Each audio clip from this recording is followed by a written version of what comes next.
भ्रष्टाचार का पूरा बोलबाला है और आम जनता पूरी तरह से भ्रष्टाचार के लिए जो जिम्मेदार मानती है वो नेताजी को ही मानती है। तो इसके पीछे आपका क्या कहना है कि क्या ये सही है? नहीं, देखिए, मेरा इसमें एक बहुत सिंपल सा व्यू है। भ्रष्टाचार के लिए जनता जिम्मेदार है।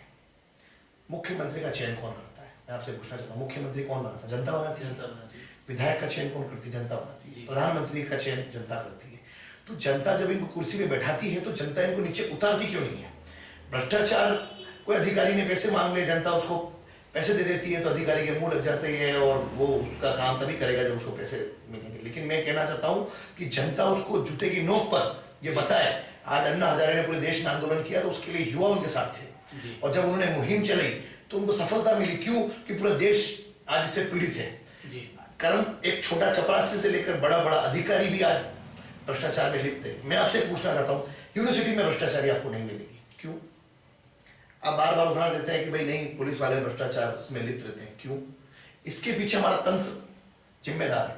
पुलिस वाले की तनख्वाह एक से इस तरह की तनख्वाह होती है 20,000, 22,000, 25,000। उसकी तनख्वाह इतनी कम होती है कि वो परिवार पालेगा क्या करे। दूसरी जगह प्रोफेसर की तनख्वाह होती है लाख रुपए। तो इसमें हमारा तंत्र भी जिम्मेदार है। जो प्रशासन पूरे समय सेवाएं कर रहा है, सेवाएं दे रहा है, उसको तो इतनी कम तनख्वाह है, जो प्रोफेसर बहुत कम पढ़ाता है उनकी तनख्वाह ज्यादा। तो तंत्र में व्यवस्था इस प्रकार की होनी चाहिए कि समान व्यवस्थाएं हो तनख्वाह की, ताकि वो प्रशासन को भी बराबर तनख्वाह हो तो प्रोफेसर को भी तनख्वाह बराबर हो। तो ये जब तनख्वाह कम होती है तो उनकी एक मजबूरी हो जाती है। और मैं तो कहता हूँ कि चाहे मजबूरी हो, चाहे कोई भी व्यवस्था, भ्रष्टाचार किसी भी हद में नहीं होना चाहिए। अगर प्रिंट रेट है 2.5 रुपये और उसके अगर आप 3 रुपये ले लेते हो तो वो भी भ्रष्टाचार है।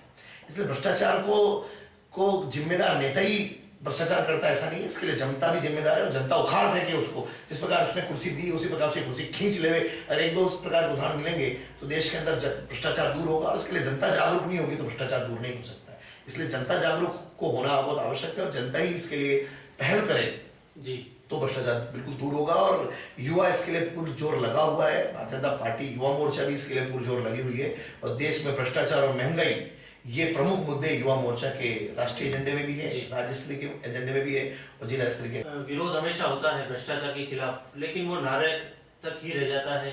कुछ समय की भीड़ इकट्ठी करके वो सब वहीं पर खत्म हो जाता है। देखिए, 10 साल की बीमारी या 20 साल की बीमारी, कांग्रेस सरकार ने जब से सत्ता संभाली तब से लेकर आज तक 60 साल में 2 बार 3 बार भारतीय जनता पार्टी का राज आया, बाकी अधिकतर कांग्रेस ने राज किया।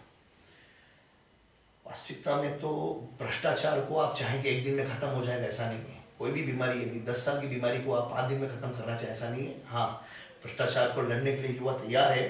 और आने वाले समय में जिस प्रकार का युवा आज जागृत हो गया है, मैं बार बार युवाओं की बात इसलिए कहना चाह रहा हूँ कि भ्रष्टाचार को उखाड़ फेंकने में युवाओं की जिस प्रकार की मुहिम चल रही है, आने वाले 2-3 सालों के अंदर पूर्णतया भ्रष्टाचार इस देश से खत्म हो जाएगा और एक सुदृढ़ देश बन के उभरेगा अंतर्राष्ट्रीय मानचित्र में। और उभर रहा है जिस प्रकार से।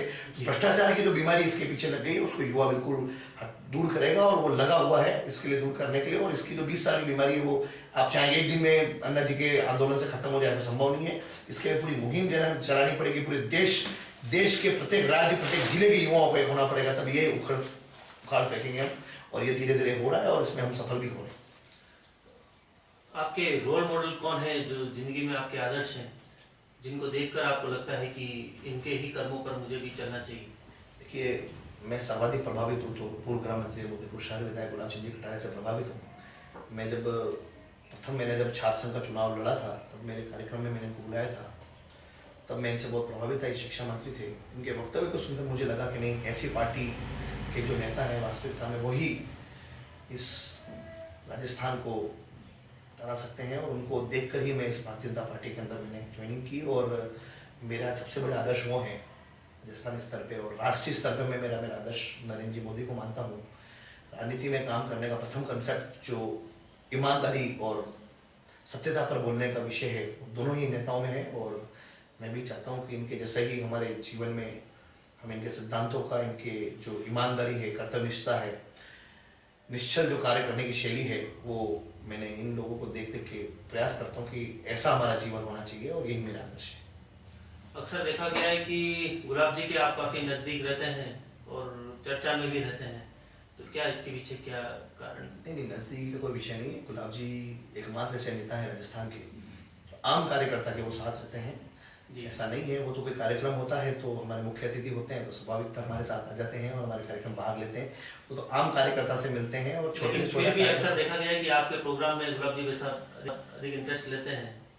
नहीं, वो सभी के प्रोग्राम में इंटरेस्ट लेते हैं, ऐसा नहीं है। लेकिन चूंकि युवा भारतीय जनता पार्टी की रीढ़ की हड्डी है जी। और युवा अगर आगे रहता है तो उत्साह बनता है वरिष्ठ नेताओं में। और गुलाब जी का बहुत आशीर्वाद रहे युवा मोर्चा के साथ। ऐसा नहीं है कि वो युवा मोर्चा के साथ ही स्नेह रखते हैं, वो महिला मोर्चा है, अल्पसंख्यक मोर्चा, सभी के कार्यक्रम में जाते हैं।